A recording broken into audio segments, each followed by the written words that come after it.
Greetings, friends and Robloxians. Thanks for watching a Little Kingdom production. We are once again in Islands, and I'm going to show you how to build a very simple crystallized iron farm.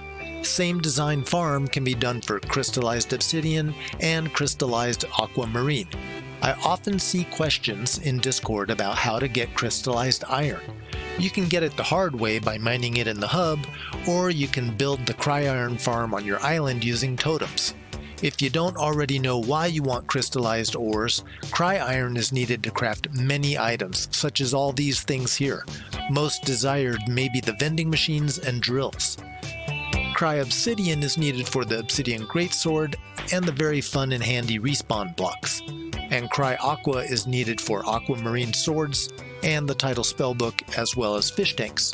I have already built the cry-iron and cry-obsidian farms. Very simple to build. However, it may be more difficult just to get the resources, such as the totems. If you're a new player and want to skip all the grinding needed to work up to be able to purchase totems from the NPC vendors, you could try trading iron totems in the hub if you've got any sticky gears or other rare mob drops that other players are in need of.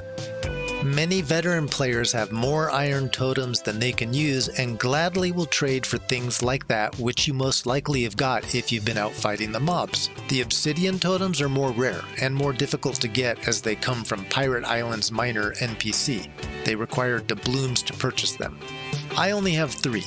Each one costs 600 doubloons, and doubloons are got by either defeating the mobs on Pirate Island and or doing the quests that reward them, such as picking kiwi fruit, mining obsidian, and there's quests to defeat the Pirate Island's mobs. Wow, that player just gave me 150 iron totems for 5 of each type of gear. That was not staged, I swear. Just spend a few minutes trying to trade in the hub and you'll find some generous players.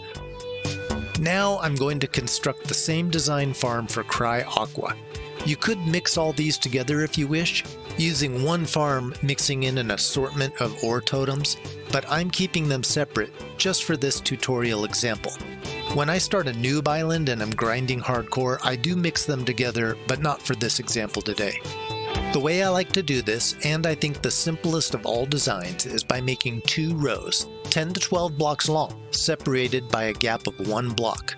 One row will be holding the totems, and the other row will be where the ore rocks spawn. It's important to use glass, at least for the row that spawns the rocks you will be mining, so you can look through the glass and have a better visual down the row, because your avatar needs to stand under the ore about center of the row. Once the farm is all set up, the freshly placed totems should be allowed about 5 to 10 minutes to complete their spawning cycle. Each totem has 6 storage slots. As the ore spawns, the totems pick them up until each totem's 6 slots are filled. So while this newly constructed aqua farm completes its settling in, I'll time-lapse this part of the video while I mine cry-iron. Let's see how many I get in this time period. You could increase your chances of getting crystallized iron ores by eating lemon puffs. I try to have plenty of lemon puffs on hand when I set up to mine cry-iron or any cry ores. Another tip I have for PC players, at least, I don't know if this works for mobile players, you can kind of AFK this farm for at least 20 minutes like this. Swing your axe by holding down the mouse button. While holding the mouse button down on target to hit the rocks, press escape on your keyboard to bring up this page that takes you to the settings and stuff. Then you can release your mouse button and your axe swing will continue, even if you press escape again and return to the main page. It's very important not to move your mouse though while on the game page. You could bring up another screen, such as YouTube, and that will not disturb your axe's aim. But be careful when returning to the game screen, because wherever your mouse is pointed at that time, your axe will be swinging at it until you press the mouse button again upon returning. Oftentimes I tear up the farm when navigating back to the game, but it's a simple enough design to build again. Now that the aqua nodes have settled in, I'll start mining them the same way that I was mining cry-iron.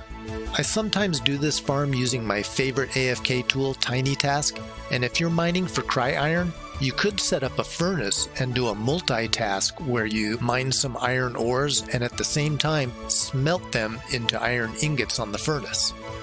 For more details on Tiny Task AFK grinding, look for those videos in my Tiny Task playlist. Please hit the like now, and if you haven't subscribed already, well, please do so.